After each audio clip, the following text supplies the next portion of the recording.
സാന്ത്വനം വരാനിരിക്കുന്ന ഒരു അടിപൊളി എപ്പിസോഡ് റിവ്യൂലോട്ട് എന്റെ എല്ലാ കൂട്ടുകാർക്കും സ്വാഗതം. എല്ലാവരും സുഖമായിരിക്കുന്നു എന്ന് കരുതുന്നു. നമുക്ക് ഇന്നത്തെ റിവ്യൂലോട്ട് കിടക്കാം. ബാലന്റെയും ഗോമതിയുടെയും പ്രഷർ താങ്ങാനാവാതെ ദേവി സപ്ലൈർ ജോലിക്ക് പോകുന്നുണ്ട് ഹോട്ടലിലോട്ട്. ഇത്രയും പഠിച്ച പെൺകുട്ടി എന്തിനാ വീട്ടിൽ ചുമ്മാ ഇരിക്കുന്നതെന്നും പറഞ്ഞ് ബാലന്റെ കൂട്ടുകാരനുമായി സംസാരിച്ച് ദേവിക്ക് സ്കൂളില് ടീച്ചർ ജോലി വാങ്ങിക്കൊടുക്കുന്നുണ്ട്. ഒരാഴ്ചയൊക്കെ ദേവി സ്കൂളിലോട്ട് പോകുന്നുണ്ട്. അപ്പോഴും സർട്ടിഫിക്കറ്റ് എല്ലാം ചോദിക്കുന്നുണ്ടായിരിക്കും. സർട്ടിഫിക്കറ്റ് എല്ലാം കളഞ്ഞു പോയെന്നാണ് ദേവി ബാലന്റെ അടുത്തും സ്കൂളിലും പറയുന്നത്. എത്രയും വേഗം ഡ്യൂപ്ലിക്കേറ്റ് സർട്ടിഫിക്കറ്റ് സ്കൂളിൽ ഏൽപ്പിക്കണമെന്ന് പ്രിൻസിപ്പാള് പറയുന്നുണ്ട്. അങ്ങനെ ദേവി അത് സമ്മതിക്കുന്നുണ്ട്. ഒരാഴ്ചയൊക്കെ ദേവി സ്കൂളിലോട്ട് പോകുന്നു. നല്ല രീതിക്ക് കുഞ്ഞുങ്ങൾക്ക് ക്ലാസ് എല്ലാം എടുത്തു കൊടുക്കുന്നുണ്ട്. LKG UKG കുട്ടികൾക്കാണ് ക്ലാസ് എടുത്തു കൊടുക്കുന്നത്. അവർക്ക് തന്നെ ദേവി പറഞ്ഞു കൊടുക്കുന്നത് ഫോണിൽ നോക്കിയായിരിക്കും. ദേവി ക്ലാസ് എടുക്കുന്നതിന്റെ ഇടയില് പ്രിൻസിപ്പാൾ കയറി വരുന്നുണ്ട്. ദേവി അങ്ങനെ സംസാരിക്കാനായിട്ട് പോകുന്നു. ആകെ പേടിച്ചാണ് പോകുന്നത്. ഉറപ്പായിട്ടും സർട്ടിഫിക്കറ്റിന്റെ കാര്യം ചോദിക്കാനാണെന്ന് ദേവിക്ക് നന്നായിട്ട് അറിയാം. അങ്ങനെ സാറിന്റെ അടുത്ത് സംസാരിക്കുന്നു. ദേവി ക്ലാസ് ഒക്കെ എങ്ങനെ പോകുന്നു? അത് കുഴപ്പമില്ല സാർ, നന്നായിട്ട് പോകുന്നുണ്ട്. നല്ല കുട്ടികളാ. ഞാന് ഒരു കാര്യം പറയാനാ വന്നത്. സർട്ടിഫിക്കറ്റ് ഇതുവരെ താൻ ഏൽപ്പിച്ചില്ലല്ലോ ഓഫീസില്. ഇതുവരെ ഡ്യൂപ്ലിക്കേറ്റ് സർട്ടിഫിക്കറ്റ് റെഡി ആയില്ലേ? അത് സാർ അത് റെഡി ആയിട്ടില്ല. റെഡി ആയില്ല എന്നോ? എന്നാ ഞാൻ ബാലന്റെ അടുത്ത് സംസാരിക്കാം. അയ്യോ, ബാലച്ചനോടൊന്നും പറയണ്ട. ഞാൻ എത്രയും പെട്ടെന്ന് സർട്ടിഫിക്കറ്റ് ഇവിടെ കൊണ്ടുവന്ന് ഏൽപ്പിച്ചോളാം. സാർ, ബാലച്ചൻ്റെ അടുത്ത് പറയല്ലേ. അതിനി സമയം തരാനൊന്നും പറ്റില്ല. നാളെ തന്നെ എനിക്ക് സർട്ടിഫിക്കറ്റ് കിട്ടിയിരിക്കണം. ഞാൻ നാളെ തന്നെ കൊണ്ടുവന്നോളാം. ഇത് കേട്ട് ദേവി ആകെ പേടിച്ചാണ് നിൽക്കുന്നത്. എവിടുന്നാ ഞാൻ ഇല്ലാത്ത സർട്ടിഫിക്കറ്റുമായിട്ട് ഇങ്ങോട്ട് വരിക? എനിക്ക് ഒരു സമാധാനം ഇല്ലല്ലോ. അങ്ങനെ അമ്മയ്ക്ക് ഫോൺ ചെയ്യുന്നു. അമ്മേ, എനിക്ക് പേടിയാവുന്നുണ്ട്. അമ്മ കാരണ ഈ പ്രശ്നമൊക്കെ ഉണ്ടായത്. ഞാൻ അപ്പോഴേ പറഞ്ഞതാ ഈ കല്യാണം ഒന്നും വേണ്ട എന്ന്. ഇത്രയും കള്ളം പറഞ്ഞിട്ട് അമ്മ ഈ കല്യാണം നടത്തി. ദേ പെണ്ണെ, നിനക്ക് എന്താ ഇപ്പൊ പ്രശ്നം? അമ്മ സ്കൂളിൽ ഇപ്പോ സർട്ടിഫിക്കറ്റ് ചോദിക്കുന്നുണ്ട്. ഈ കള്ളങ്ങളെല്ലാം ബാലച്ചൻ അറിഞ്ഞാല് എന്റെ കാര്യത്തിൽ തീരുമാനാവും അമ്മേ. മോളെ, നീ പേടിക്കാതിരിക്കുക. ഞാൻ പറഞ്ഞതല്ലേ ഒരു ഫേക്ക് സർട്ടിഫിക്കറ്റ് ഞാൻ ഉണ്ടാക്കി തരാമെന്ന്. അപ്പൊ നീ എന്താ പറഞ്ഞത്? വേണ്ട എന്ന്. ഇത്രയും കള്ളം പറഞ്ഞു വെച്ചത് പോരാഞ്ഞിട്ടാ അടുത്ത കള്ളവുമായിട്ട് അമ്മ ഇറങ്ങുന്നത്. ഇനി അത് അതിലും വലിയ പ്രശ്നമായിരിക്കും. അതുകൊണ്ട് ഞാനൊന്നിനുമില്ല. എന്തായാലും ഇതിനെന്തെങ്കിലും ഒരു തീരുമാനം ഉണ്ടാക്കിയേ പറ്റൂ. നീ നിന്റെ ബാലച്ചന്റെ അടുത്ത് പോയി പറ, എനിക്ക് ജോലിക്ക് പോകാൻ താല്പര്യമില്ല എന്ന്. അയാൾക്ക് നിന്നെ ജോലിക്ക് വിട്ടിട്ട് വേണോ ആ കുടുംബം പുലർത്താനായിട്ട്? അമ്മയെ വിളിച്ചത് എനിക്ക് കുറച്ച് സമാധാനത്തിന് വേണ്ടിയിട്ടാ. എന്തെങ്കിലും ഒരു ഐഡിയ അമ്മ പറഞ്ഞു തരുമെന്ന് കരുതിയിട്ടാ. അമ്മ എന്താ ഇങ്ങനെ? എനിക്ക് ആലോചിച്ചിട്ട് ഒരെത്തും പിടിയും കിട്ടുന്നില്ല. എന്നാ ശരി, അമ്മ ഫോൺ കട്ട് ചെയ്യ്. അങ്ങനെ ദേവി നേരെ വീട്ടിലോട്ട് ചെല്ലുന്നുണ്ട്. നാളെ ഉറപ്പായിട്ടും സർട്ടിഫിക്കറ്റ് സ്കൂളിൽ ഏൽപ്പിക്കേണ്ടി വരും.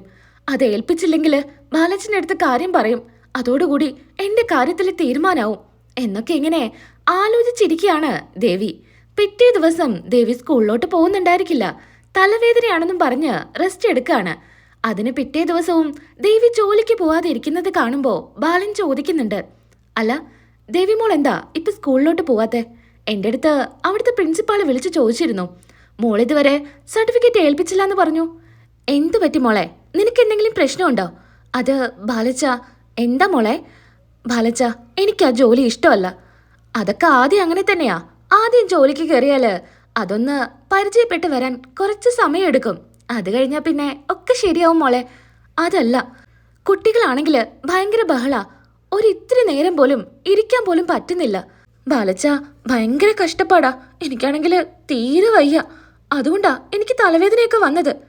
ശരിയാ അച്ഛാ, വലിയ ക്ലാസ്സിലെ കുട്ടികളാണെങ്കിൽ പറഞ്ഞാലെങ്കിലും കേൾക്കും. ഇത് LKG UKG കുട്ടികളല്ലേ, കുഞ്ഞു കുട്ടികളാ. അവരെ മാനേജ് ചെയ്ത് പോവാനേ കുറച്ച് പണി തന്നെയാ എന്ന് മീനു പറയുന്നുണ്ട്. ഇത് കേൾക്കുന്ന ബാലച്ചൻ വീണ്ടും പറഞ്ഞു മനസ്സിലാക്കാൻ ശ്രമിക്കുന്നുണ്ട്. മോളെ ദേവി, അതൊക്കെ നിന്റെ തോന്നലാ. ഇത്രയും പഠിച്ച നിനക്ക് ഈ ഒരു ജോലി അത്ര നല്ല ജോലിയായിട്ട് തോന്നുന്നൊന്നുമില്ല. അതെ ബാലച്ച, അത് തന്നെ. ഞാൻ എത്ര പഠിച്ചതാ, എന്നിട്ട് ഞാൻ ഈ കുഞ്ഞു കുട്ടികളെ പഠിപ്പിക്കാനൊക്കെ പോകുന്നത് വലിയ മോശാ. ഞാൻ ഇന്ന് വരുന്ന വഴിക്കില് എന്റെ ഫ്രണ്ടിനെ കണ്ടു. അവളാണെങ്കിൽ ഇപ്പൊ വലിയൊരു കമ്പനിയിലാ ജോലി ചെയ്യുന്നേ. ഞാൻ ഇങ്ങനെ സ്കൂളിൽ ജോലി ചെയ്യാനെന്ന് പറഞ്ഞപ്പോ അവൾ എൻ്റെ അടുത്ത് പറയാ, നീ അല്ലാതെ ഈ ജോലിക്ക് പോവോ? ഇത്രയും ചെറിയ തുകയ്ക്ക് നീ എന്തിനാ പോകുന്നേന്ന്. അവളുടെ കമ്പനിയിൽ വേക്കൻസി ഉണ്ടെന്നാ പറയുന്നേ. ബാലച്ച, ഞാൻ അവളുടെ കമ്പനിയിൽ വല്ല ജോലിയും നോക്കട്ടെ. മോളെ, എല്ലാ ജോലിക്കും അതിൻ്റെതായിട്ടുള്ള മഹത്വമുണ്ട്. ഇപ്പോ ടീച്ചർ ജോലി അത്ര ചെറിയ ജോലിയാണോ? വിദ്യ പറഞ്ഞു കൊടുക്കുന്നതേ വലിയ കാര്യാ. മോളെ, ഈ ജോലി കളയാതിരിക്കുന്ന നല്ലത്. പ്ലീസ് ബാലച്ച, എനിക്ക് ഈ ജോലി തീരെ താല്പര്യമില്ല. ഇത് കേട്ട് അനു പറയുന്നുണ്ട്. അച്ഛാ, ഏട്ടത്തിക്ക് ആ ജോലി ഇഷ്ടമല്ലെങ്കിൽ എന്തിനാ നിർബന്ധിക്കുന്നേ? ഇഷ്ടമുള്ള ജോലിക്ക് പൊക്കോട്ടെ, അതല്ലേ നല്ലത്. എല്ലാവരും പറയുന്നത് കേൾക്കുമ്പോ ബാലന് അത് ശരിയാണെന്ന് തോന്നുന്നു. ശരി മോളെ, നിനക്കിഷ്ടപ്പെട്ട ജോലിക്ക് തന്നെ നീ പൊക്കോ. അല്ല, ഏത് കമ്പനിയാ? അവളത് കറക്റ്റായിട്ട് പറഞ്ഞില്ല ബാലച്ച. ഞാൻ വിളിച്ചു ചോദിക്കട്ടെ, എന്നിട്ട് ഞാൻ എത്രയും വേഗം ആ ജോലിക്ക് പൊക്കോളാം എന്ന് ദേവി പറയുന്നു. ഒരാഴ്ച വീണ്ടും ദേവി വീട്ടിൽ തന്നെ റെസ്റ്റ് എടുക്കുന്നു. അതിനുശേഷം വീണ്ടും ഗോമതി ചോദിക്കുന്നുണ്ട്. എൻ്റെ മോളെ, നീയല്ലേ ജോലിക്ക് പോവാന്നൊക്കെ പറഞ്ഞത്? നീ വീണ്ടും അടുക്കള ഭരണം ഏറ്റെടുത്തോ?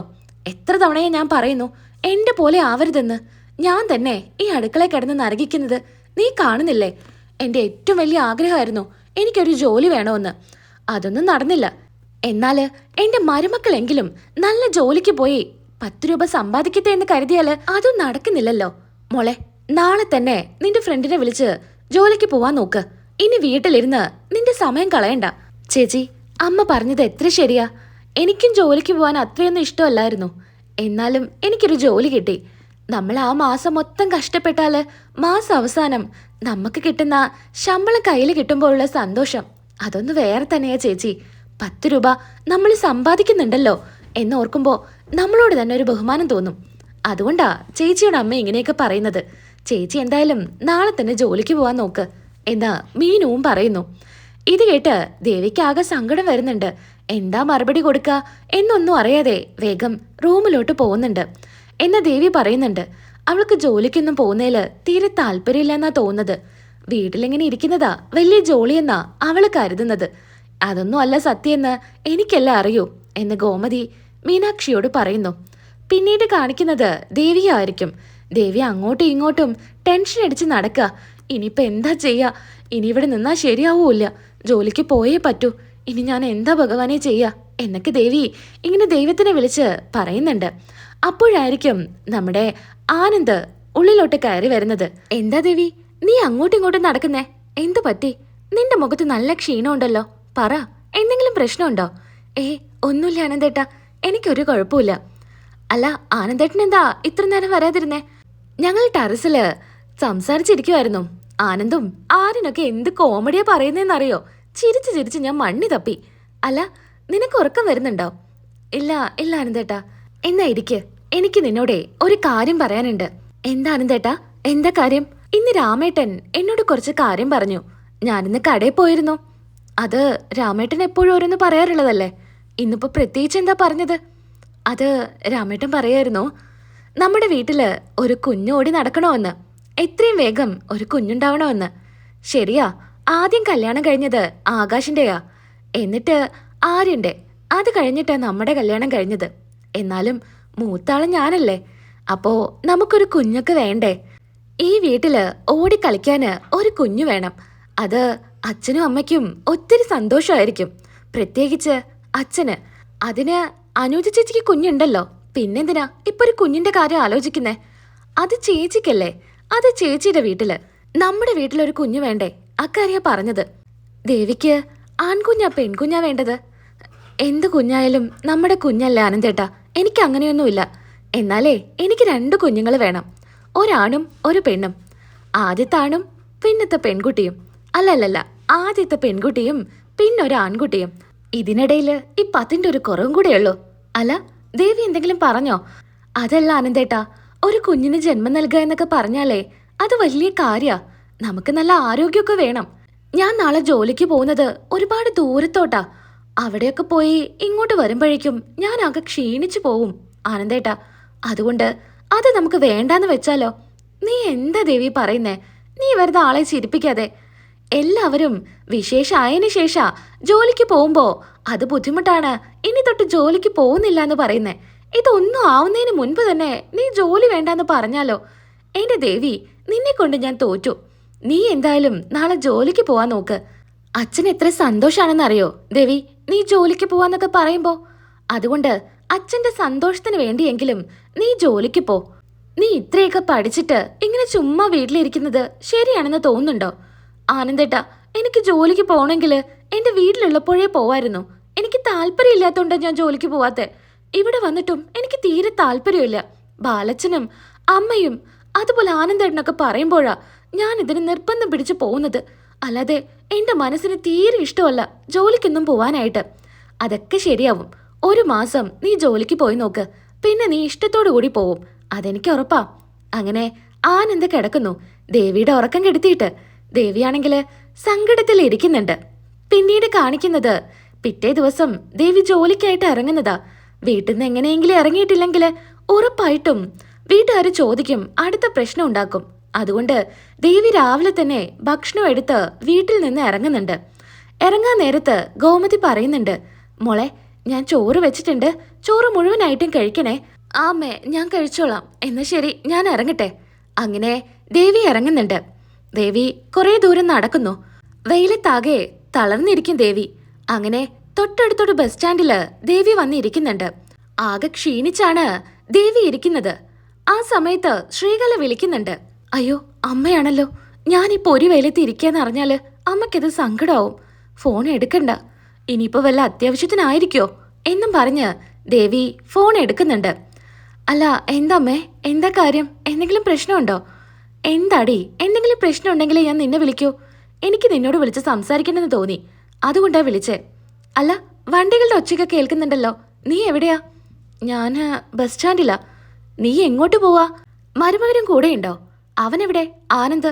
അത് അമ്മേ, ഞാൻ ജോലിക്കായിട്ട് ഇറങ്ങിയതാ. അപ്പൊ നീ വീണ്ടും സ്കൂളിലോട്ട് ജോലിക്ക് പോവാൻ തുടങ്ങിയോ? എന്റെ അമ്മേ, സ്കൂളിലോട്ടല്ല, അവിടെ ഇരുന്നാല് എന്റെ സമാധാനം ഇല്ലാതാക്കും. അതുകൊണ്ടാ ജോലിക്ക് പോവാണെന്നും പറഞ്ഞ് വീട്ടിൽ നിന്ന് ഇറങ്ങിയത്. എന്താ എന്റെ ദേവി, നിനക്ക് വല്ല ഭ്രാന്തും ഉണ്ടോ? ഇതുപോലെ നട്ടുച്ച നേരത്ത് അങ്ങോട്ടും ഇങ്ങോട്ടും കറങ്ങി നടക്കാന്.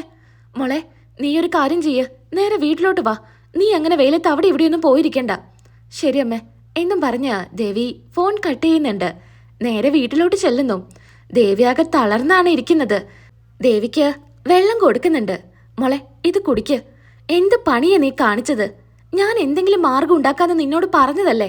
നീ എന്തിനാ എടുത്തു ചാടി ആ ജോലി വേണ്ടാന്ന് വെച്ചതും അതുപോലെ ഈ ജോലിക്ക് പോവാന്നൊക്കെ പറഞ്ഞത്? അതുകൊണ്ടല്ലേ ഈ പ്രശ്നമൊക്കെ ഉണ്ടായത്. അമ്മേ, എനിക്ക് പിടിച്ചു നിൽക്കാൻ വേറെ മാർഗമൊന്നും ഉണ്ടായില്ല. അതുകൊണ്ടാ ഇന്നലെ ആനന്ദേട്ടനാണെങ്കിൽ എന്തായാലും നീ ജോലിക്ക് പോയേ പറ്റൂ എന്നും പറഞ്ഞു. അതൊക്കെ ഓർത്തിട്ടാ ഞാൻ ഇന്ന് ഇറങ്ങിയത്. എങ്ങോട്ടാ പോവാന്നറിയാതെ ഞാൻ ആ ബസ് സ്റ്റാൻഡിൽ ഇരിക്കുമായിരുന്നു. അപ്പോഴാ അമ്മ വിളിച്ചത്. മോളെ, നീ ഇങ്ങനെ തെണ്ടി തിരിഞ്ഞ് നടക്കാനൊന്നും പോണ്ട. നീ ബാലന്റെ അടുത്ത് പറ, ഇനി ജോലിക്കൊന്നും പോവാൻ പറ്റില്ല എന്ന്. നിനക്ക് പറയാൻ മടിയാണെങ്കിൽ ഞാൻ പോയി പറഞ്ഞോളാം. അമ്മേ, ദയവ് ഇത് അമ്മ ഒന്നും പറയണ്ട. ഇപ്പൊ തന്നെ ഒരു തരത്തിലാ ഞാൻ അവിടെ പിടിച്ചു നിൽക്കുന്നത്. ഇനിയിപ്പോ ജോലിക്ക് പോകുന്നില്ല എന്ന് പറഞ്ഞാല് അതിന്റെ കാരണം ചോദിക്കും. പിന്നെ സർട്ടിഫിക്കറ്റിന്റെ കാര്യങ്ങളും ഒക്കെ ചോദിച്ചാല് എനിക്ക് വയ്യ അമ്മേ, പുതിയ പ്രശ്നങ്ങൾ നേരിടാനായിട്ട്. അല്ലാതെ പിന്നെ നിന്റെ നല്ല ഭാവിക്ക് വേണ്ടിയിട്ടാ ഇത്രയും കള്ളം പറഞ്ഞിട്ട് ഞാൻ ഇങ്ങനൊരു കല്യാണം നടത്തി വെച്ചേ. എന്നിട്ടിപ്പോ എന്റെ മോള് കിടന്ന് നരകിക്കുന്ന കാണാനേ എന്നെ കൊണ്ട് പറ്റില്ല. സാരമില്ലേ അമ്മേ, അമ്മ വെറുതെ അതൊന്നും ആലോചിച്ച് ടെൻഷൻ അടിക്കണ്ട. ഇതെങ്ങനെയെങ്കിലൊക്കെ പരിഹരിക്കാം. മോളെ, നീ വല്ലതും കഴിച്ചോ? സമയം എത്രയായെന്നറിയോ? 2 മണിയാ. നീ വന്നേ, ഭക്ഷണം വല്ലതും കഴിക്ക്. അമ്മയിന്ന് കഞ്ഞിയാ ഉണ്ടാക്കിയിരിക്കുന്നേ, അത് മതിയോ മോൾക്ക്? എന്റെ ബാഗില് ചോറുണ്ട് അമ്മേ, അമ്മ അതെടുത്ത് കഴിച്ചോ. എനിക്ക് നല്ല വിശപ്പില്ല, ഞാൻ കുറച്ചു നേരം കിടക്കട്ടെ എന്നും പറഞ്ഞ് ദേവി ഉള്ളിലോട്ട് പോകുന്നു. ഭഗവാനെ, എന്റെ മോളുടെ അവസ്ഥ ഇങ്ങനെയാവുമെന്ന് ഞാൻ ഒരിക്കലും കരുതിയില്ല. നല്ലൊരു ഭാവിക്ക് വേണ്ടിയിട്ടാ ഇത്രയും കള്ളം പറഞ്ഞ് ഇങ്ങനൊരു കല്യാണം നടത്തിയത്. എന്നിട്ടിപ്പോ എന്റെ മോളുടെ അവസ്ഥ കണ്ടില്ലേ? ദേവി അങ്ങനെ വൈകിട്ട് വീട്ടിൽ നിന്ന് ഇറങ്ങുന്നു. ഓഫീസിൽ നിന്ന് തിരിച്ചെത്തുന്ന സമയത്ത് വീട്ടിലോട്ട് കയറി ചെല്ലുകയാണ്. ഇത് കാണുന്ന ഗോമതി ചോദിക്കുന്നുണ്ട്, ആ ദേവി, ഇന്ന് എങ്ങനെയുണ്ടായിരുന്നു? ആദ്യത്തെ ദിവസമല്ലേ ഓഫീസില്? എല്ലാവരെയും പരിചയപ്പെട്ടോ? ആമേ, ഞാൻ എല്ലാവരെയും പരിചയപ്പെട്ടു. അല്ല, നിന്റെ മുഖത്ത് നല്ല ക്ഷീണമുണ്ടല്ലോ. അത് ഞാൻ അവിടെ നിന്ന് നടന്നിട്ട് വന്നോണ്ടേ എനിക്ക് എന്തോ വയ്യായ്മ. ഞാൻ കുറച്ചു നേരം കിടക്കട്ടെ എന്നും പറഞ്ഞ് ദേവി ഉള്ളിലോട്ട് പോകുന്നുണ്ട്. പിറ്റേ ദിവസവും ദേവി ഇതേപോലെ തന്നെ ജോലിക്കായിട്ട് ഇറങ്ങുന്നു. അവിടെ ഇവിടെയൊക്കെ കറങ്ങാണ്, വീട്ടിലോട്ട് പോകുന്നില്ല. അത് കഴിഞ്ഞ് 3-ാമത്തെ ദിവസവും ഇതുപോലെ തന്നെ വീട്ടിൽ നിന്ന് ഇറങ്ങാം. അന്നും ദേവി ഒരുപാട് ദൂരം നടക്കുന്നുണ്ട്. നടന്നു പോകുന്ന വഴിക്കില് റെസ്റ്റോറന്റ് കാണുന്നുണ്ട്. ദേവി ഒന്ന് നോക്കുന്നു. അതിന് തൊട്ടടുത്തായിട്ട് എഴുതി വെച്ചിട്ടുണ്ട്, സ്റ്റാഫിനെ ആവശ്യമുണ്ടെന്നും പറഞ്ഞ്. ദേവി ഒന്നും കൂടി നോക്കുന്നുണ്ട്. എന്നാ ദേവി ഒന്ന് മുന്നോട്ട് നടക്കുന്നു. വീണ്ടും തിരികെ വരുന്നുണ്ട്. സ്റ്റാഫിനെ ആവശ്യമുണ്ടെന്നാ പറയുന്നേ. കയറി ചോദിച്ചേക്കാം. എന്തെങ്കിലും ജോലി കിട്ടുവാണെങ്കിൽ ഈ വെയിലത്ത് തേരാപ്പാര നടക്കണ്ടല്ലോ, ആ ജോലിക്ക് കയറാലോ എന്നും പറഞ്ഞ് ആ റെസ്റ്റോറൻറ്റിലോട്ട് കയറുന്നു. ദേവി ഭക്ഷണം കഴിക്കാൻ വന്നതാണെന്ന് കരുതി ചോദിക്കുന്നുണ്ട്. മാഡത്തിന് എന്താ വേണ്ടേ? കഴിക്കാനാണോ അതോ പാഴ്സലാണോ? അതൊന്നുമല്ല. അപ്പോഴേക്കും കസ്റ്റമേഴ്സ് പൈസ കൊടുക്കാനായിട്ട് വരുന്നുണ്ട്. നല്ല ഫുഡായിരുന്നു എന്നൊക്കെ അഭിപ്രായം പറഞ്ഞ് അവർ പൈസ കൊടുത്ത് പോകുന്നുണ്ട്. ദേവിക്ക് എന്തോ ചമ്മലായിരിക്കും കേട്ടോ. പറ, എന്താ കാര്യം? അത് എനിക്ക് ജോലിക്ക് വന്നതാ. പുറത്ത് ബോർഡ് കണ്ടു സ്റ്റാഫിന് ആവശ്യമുണ്ടെന്ന്. അപ്പോൾ അതിനായിട്ട് വന്നതാ. ഞാനിവിടെ കണക്കൊക്കെ നോക്കാം, ബില്ലടിക്കാം, എല്ലാ കാര്യങ്ങളും ഞാൻ നോക്കിക്കോളാം. ഓ, അപ്പം എൻ്റെ കഞ്ഞിയിൽ പാറ്റിയിടാനായിട്ടാ താൻ ഇങ്ങോട്ട് വന്നിരിക്കുന്നേ അല്ലേ? ഇതൊക്കെ ഞാൻ ചെയ്യുന്ന ജോലിയാ. ഇവിടെ സ്റ്റാഫിന് ആവശ്യമുണ്ടെന്ന് പറഞ്ഞതേ സപ്ലയർ ആയിട്ടാ, അല്ലാതെ ഇവിടെ വന്ന് ഇരിക്കാനൊന്നുമല്ല. കണ്ടിട്ട് പഠിച്ച പോലെ ഉണ്ടല്ലോ. നിങ്ങൾക്കൊന്നും ഇവിടുത്തെ ജോലി പറ്റില്ല. അയ്യോ, അങ്ങനെയൊന്നുമില്ല. എന്ത് ജോലിയാണെങ്കിലും ഞാൻ ചെയ്തോളാം. ഇവിടെ ജോലി ചെയ്യുന്നതെല്ലാം ചേച്ചിമാരാ, സ്ത്രീകളാ അടുക്കളയിലും. അതുകൊണ്ട് വേറെ ടെൻഷനൊന്നും വേണ്ട. അതുമാത്രമല്ല, റെസ്റ്റ് എടുക്കാൻ പോലും സമയം ഉണ്ടാവില്ല. അത്രയ്ക്ക് തിരക്കാ ഇവിടെ. ഇതൊക്കെ മുന്നേ പറയുന്നത് വന്ന് കയറിയിട്ട് ഇവിടെ പെട്ടുപോയല്ലോ എന്ന് പിന്നീട് പറയരുത്. അതുകൊണ്ടാ. ഏയ്, ഞാനൊന്നും പറയില്ല. പിന്നെ 9,000 രൂപയാ ശമ്പളം. അതൊന്നും കുഴപ്പമില്ല. അല്ല, എന്താ നിങ്ങൾക്ക് പൈസ വേണ്ടേ? ശമ്പളമായിട്ട് ഒന്നും വേണ്ടേ? അയ്യോ, അതല്ല. എത്ര രൂപയാണെങ്കിലും എനിക്ക് പ്രശ്നമില്ല. എന്തെങ്കിലും ഒരു ചെറിയ ജോലി കിട്ടിയാൽ മതി. അപ്പോൾ പിന്നെ നാളെ തന്നെ വന്നോളൂ. ആ, ശരി എന്നും പറഞ്ഞ് ദേവി അവിടെ നിന്ന് ഇറങ്ങുന്നുണ്ട്. അവിടെ നിന്ന് ഇറങ്ങിയതിന് ശേഷം ശ്രീകല വീണ്ടും വിളിക്കുന്നുണ്ട്. ദേവി, നീ എവിടെയാ? ഇന്നലത്തെ പോലെ നീ അങ്ങോട്ടും ഇങ്ങോട്ടും വെയിലത്ത് നടക്കാനാണോ ഉദ്ദേശം? നീ വീട്ടിലോട്ട് വാ. അമ്മേ, ഞാൻ അങ്ങോട്ട് വന്നിട്ട് എന്തിനാ? നിങ്ങൾക്ക് അവിടെ ഗതിയില്ല, പിന്നെ ഞാൻ എന്തിനാ അങ്ങോട്ട് വരുന്നത്? എടി, എന്നിട്ട് നീ അങ്ങോട്ടും ഇങ്ങോട്ടും തേരെ പര നടക്കേ? എനിക്കതൊന്നും കണ്ടു നിൽക്കാൻ പറ്റില്ല. നീ വേഗം ഇങ്ങോട്ട് വാ. വേണ്ടമ്മേ, എനിക്കൊരു ജോലി കിട്ടി. ജോലി കിട്ടിയെന്നോ? ആ. എവിടെ ജോലി? ഞാനൊരു ഹോട്ടലിൽ കയറി. ഹോട്ടലിലോ? സപ്ലയർ ആയിട്ട് ഞാൻ നാളെ തൊട്ട് ജോലിക്ക് കയറുക. ദേ പെണ്ണെ, നിനക്കെന്താ ഭ്രാന്തുണ്ടോ? ആരെങ്കിലും അറിഞ്ഞാല് അത് മോശാ. നിന്റെ അമ്മായി അച്ഛനോ ഭർത്താവോ അറിഞ്ഞാല് കാര്യം എന്താ നടക്കാൻ പോകുന്ന നിനക്കറിയില്ലേ? ആരും അറിയാൻ പോകുന്നില്ല. വേണ്ടടി, എന്നാൽ ആ ജോലിയൊന്നും വേണ്ട. അമ്മേ, ഇനി അമ്മ എന്തൊക്കെ പറഞ്ഞാലും ഞാൻ ഈ ജോലിക്ക് പോവും. എനിക്കിങ്ങനെ വയ്യ അങ്ങോട്ടും ഇങ്ങോട്ടും നടക്കാന്. ആരെങ്കിലും അറിഞ്ഞാല് അത് മോശാടി. ഞാൻ പറയുന്നത് കേൾക്ക്. ആരും അറിയാൻ പോകുന്നില്ല. ഇതിലും വലിയ മോശത്തിലൊന്നും ഇനി വരാനുമില്ല. അമ്മ ഇനി എതിർപ്പൊന്നും പറയണ്ട. നാളെ തൊട്ട് ഞാൻ ഈ റെസ്റ്റോറൻറ്റിലോട്ട് ജോലിക്കായിട്ട് വരാൻ പോവാ എന്നും പറഞ്ഞ് ദേവി ഫോൺ കട്ട് ചെയ്യുന്നുണ്ട്. പിറ്റേ ദിവസം ദേവി ജോലിക്കായിട്ട് വരുന്നു. എന്നാ ഒരുപാട് ജോലി ഉണ്ടായിരിക്കും. നല്ല തിരക്കുള്ളൊരു റെസ്റ്റോറൻറ്റാ. അവർ പറയുമ്പോൾ ഓരോ കാര്യങ്ങൾ ചെയ്ത് ദേവിയുടെ നാട്ടു ഒടിഞ്ഞു കാണും. റെസ്റ്റ് എടുക്കാനേ പറ്റുന്നുണ്ടായിരിക്കില്ല. ദേവിയെ അറിയാതിരിക്കാൻ മാസ്ക് എല്ലാം വെച്ചിട്ടാണ് ജോലി ചെയ്യുന്നത്. അങ്ങനെ അന്നത്തെ ദിവസം കഴിഞ്ഞ് ദേവി ആകെ ക്ഷീണിച്ച് വീട്ടിലോട്ട് വരുന്നുണ്ട്. ആകെ വയർത്ത് കുളിച്ചിരിക്കും. ഈ സമയത്ത് മീനുവും മിത്രയും അതുപോലെ ഗോമതിയും ഇരുന്ന് സംസാരിക്കുക, ചായ എല്ലാം കുടിച്ച്. അപ്പോഴാ ദേവി കയറി വരുന്നത്. ദേവിയെ കാണുമ്പോൾ മീനു പറയുന്നുണ്ട്, ആ ചേച്ചി എത്തിയോ? ചേച്ചിക്ക് ഞാൻ ചായ എടുക്കട്ടെ? അയ്യോ വേണ്ട, ഞാനൊന്ന് പോയിട്ടേ ഫ്രഷ് ആവട്ടെ. ചേച്ചി വന്ന് കയറിയല്ലേ ഉള്ളൂ, അതിനു മുൻപ് എങ്ങോട്ടാ പോകുന്നേ? കുറച്ചു നേരം ഇവിടെ ഇരിക്ക്, സംസാരിച്ചിട്ട് പോവാം. ദേവി അവിടെ തന്നെ ഇരിക്കുന്നുണ്ട്. ഗോമതി ചോദിക്കുന്നുണ്ട്, എന്താ ദേവി, നിനക്ക് നല്ല ക്ഷീണമുണ്ടല്ലോ? അത് ഞാൻ നടന്നിട്ടാ വന്നത് അവിടുന്ന് ഇതുവരെ, അതുകൊണ്ട് വല്ലാത്ത ക്ഷീണം. അല്ല, ആനന്ദ് നിന്നെ കൊണ്ടുവരാൻ വന്നില്ലേ? ആനന്ദേട്ടനെ വിളിച്ചപ്പോ എന്ത് തിരക്കാണെന്നാ പറഞ്ഞത്. അപ്പൊ പിന്നെ ഞാനിങ്ങോട്ട് പോന്നു. ഭയങ്കര ക്ഷീണമേ, ഞാനിന്ന് പോയിട്ട് ഫ്രഷ് ആവട്ടെ. ഇരിക്ക് ചേച്ചി, ചോദിക്കട്ടെ, എങ്ങനെയുണ്ട് ഇപ്പൊ ഓഫീസ് ജോലി? നല്ല രസമായിട്ട് വരുന്നില്ലേ? അതാ ഞാൻ പറഞ്ഞത്, ആദ്യമൊക്കെ കുറച്ച് ബുദ്ധിമുട്ടുണ്ടായിരിക്കും, പിന്നെ അത് ശീലാവുമെന്ന്. ആ, എല്ലാവരെയും പരിചയപ്പെട്ടു. അല്ല ചേച്ചി, ചേച്ചിക്ക് അവിടെ ശരിക്കും എന്താ ജോലി? അത് വിദേശത്ത് പോവില്ലേ? അവരുടെയൊക്കെ ഡീറ്റെയിൽസ് ഒക്കെ ഒന്ന് വെരിഫൈ ചെയ്യുക, അങ്ങനെ കുറച്ച് ജോലിയേ ഉള്ളൂ. അങ്ങോട്ടും ഇങ്ങോട്ടും നടന്നിട്ട് എനിക്ക് ഭയങ്കര ക്ഷീണം. ഞാനൊന്ന് പോയിട്ട് ഫ്രഷ് ആവട്ടെ. അങ്ങോട്ടും ഇങ്ങോട്ടും നടക്കേ? അല്ല, അത് വലിയൊരു ഓഫീസാ. അപ്പോൾ അങ്ങോട്ടും ഇങ്ങോട്ടും കുറേ നടക്കാനൊക്കെ ഉണ്ട്. അതുകൊണ്ട് ഞാൻ ആകെ ടയേർഡാ. എന്തായാലും ഞാനൊന്ന് പോയി ഫ്രഷ് ആവട്ടെ എന്നും പറഞ്ഞ് ദേവി പോകുന്നു. ദേവിക്കാണെങ്കിൽ നല്ല ക്ഷീണം ഉണ്ടായിരിക്കും, അത്രയും ജോലിയല്ലേ. അങ്ങനെ ദേവി വേഗം ചോദ്യങ്ങൾക്ക് മറുപടി കൊടുക്കാതെ അവിടെ നിന്ന് പോകുന്നുണ്ട്. ബാക്കി എല്ലാവരും ഇരുന്ന് സംസാരിക്കുന്നു. പിറ്റേ ദിവസവും ദേവി റെസ്റ്റോറൻറ്റിലോട്ട് ജോലിക്കായിട്ട് പോകുന്നുണ്ട്. എന്നാ ഇതേ റെസ്റ്റോറൻറ്റിലോട്ട് ആകാശ് മീനുവിനെ കൂട്ടി വരുന്നുണ്ട് ഭക്ഷണം കഴിക്കാനായിട്ട്. പുതുതായി തുടങ്ങിയൊരു റെസ്റ്റോറൻ്റ് ആണെന്നും പറഞ്ഞിട്ടാണ് മീനു ആകാശിനെ കൂട്ടി വരുന്നത്. അവിടെ വെച്ച് നമ്മുടെ ദേവി ആകാശിനെയും മീനുവിനെയും കാണുന്നു. ആകെ കൂടെ ഞെട്ടിയാണ് ദേവി നിൽക്കുന്നത്. നാളത്തെ എപ്പിസോഡില് ബാക്കി റിവ്യൂ ആയിട്ട് വരാം. വീഡിയോ ഇഷ്ടപ്പെട്ടാൽ ഒന്ന് ലൈക്ക് ചെയ്തേക്കുക. സബ്സ്ക്രൈബ് ചെയ്യാത്ത കൂട്ടുകാരാണെങ്കിൽ ഒന്ന് സബ്സ്ക്രൈബും ചെയ്തേക്കുക. നാളെ നമുക്ക് വീണ്ടും കാണാം. അതുവരേക്കും എൻ്റെ എല്ലാ കൂട്ടുകാർക്കും ടാറ്റാ.